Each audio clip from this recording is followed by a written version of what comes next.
At the same time, government sources tell Global News there's been a cyber attack on the Federal Department of Global Affairs. Alongside Russian cyber criminals. And in this case, in the United States, we probably won't have a good handle on how many U.S. businesses and U.S. consumers are affected until we... was about 11.5 billion. In 2020, it is 20 billion. Most of us think that the cause of cyber attacks around the world is because of some ingenious software or a hacker.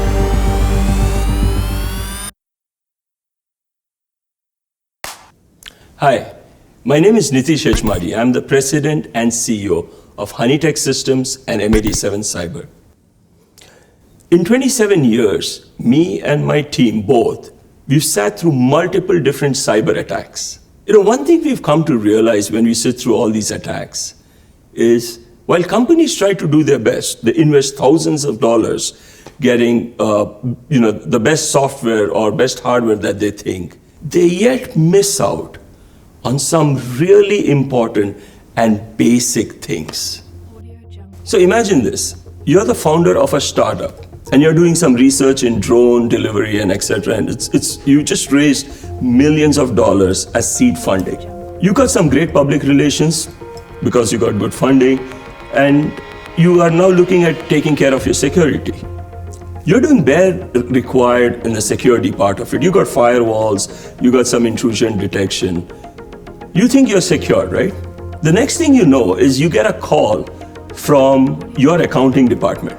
Now he confirms to you that as per as your advice, a lump sum of money has been forwarded and transferred to your vendor in China. You sit there and you're like, what just happened? Because you never gave that advice. Guess what? Your accounts department has just been phished and your identity has been impersonated. All this and more can be mitigated with a simple idea when you follow cyber hygiene. Cyber hygiene is a set of habitual practices that are put in place for safe handling of critical information in an organization. Frankly, I would actually say that cyber hygiene and personal hygiene can be intertwined. Just the way that if you don't maintain personal hygiene, I don't think there are any practitioners out there who can make sure that you will continue to have good health. Similarly, if you don't maintain cyber hygiene, I don't think there is any cybersecurity consultant that will say that, the health of your organization is going to be optimum. Recently I was at a presentation and somebody asked me this question, is this important to us? Will this ever happen to me? Why would I get compromised? Who am I? And I simply asked him, I said, when you left home today, did you lock your door? If you think you got important stuff in your house, you got much more valuables in your business. Today in the 21st century, data is money and that's what they're after. So if you have data, it is valuable and this is important to you. You should practice cyber hygiene. The gaps that we see in today's market is really not a technical gap. And that's what's the surprising part. Because people are going and buying the latest technology, whatever is the hype in the landscape. The gaps that we actually see are that people are not investing in the correct products or solutions. Without actually doing a proper gap analysis as to what is your business, where do you operate, what markets you play in. If you just go and buy tools, they're not going to keep you safe. When we go into an organization, the first thing that we do is we try to understand the business. What is a customer's business? So you have to understand what they do, what verticals they are working on.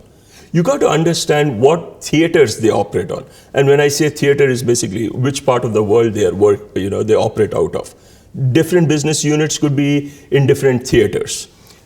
Once you have the vertical and the theater, you kind of get an idea as to what is their major threats, right? So now we have what is their business, where they operate, what are their threats.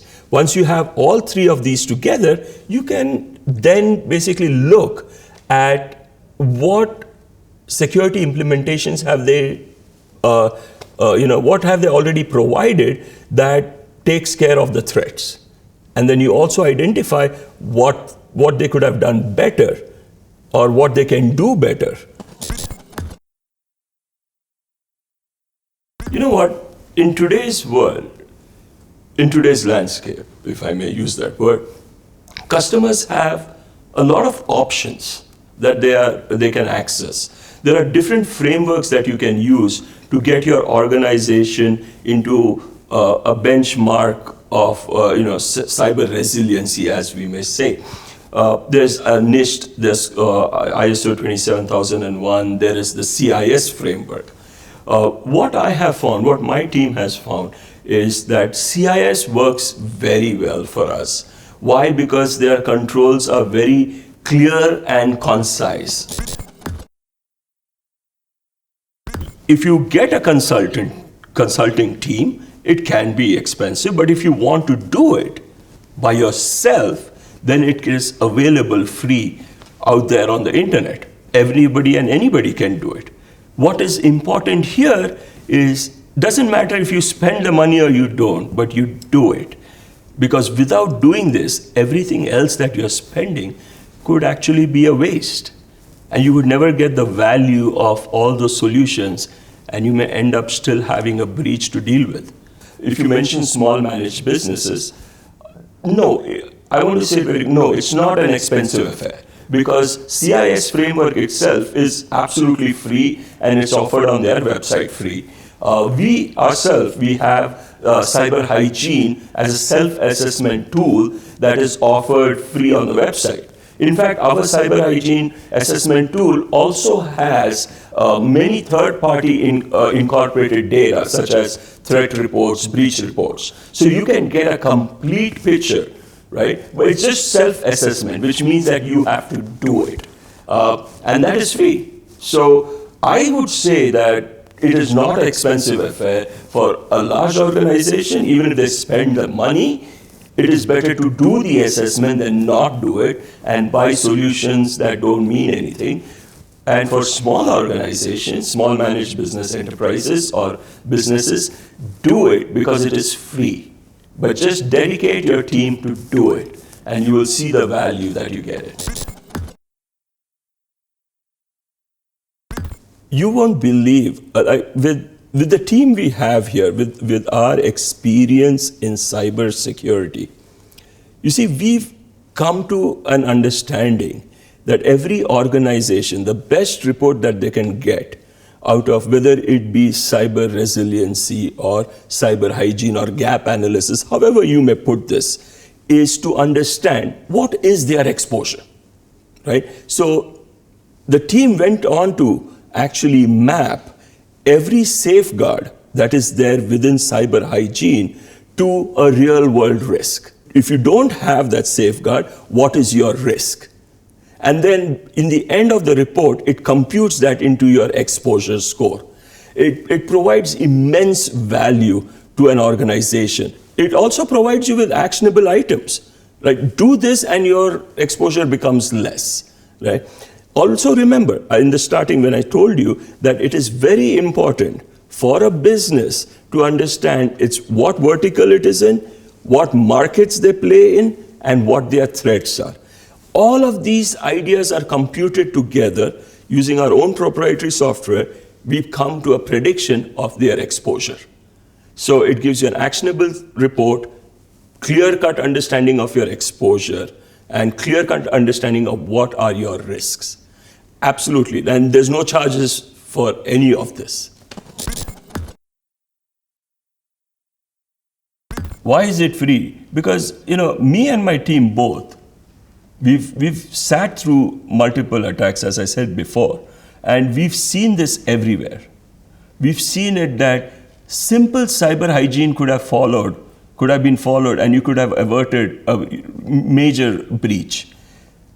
Having seen this again and again, Honeytech, M87, and the group of companies that we've committed ourselves to actually bringing cyber hygiene to every customer possible. Remember, we can't win the war on cyber breaches and cyber hacks single-handedly.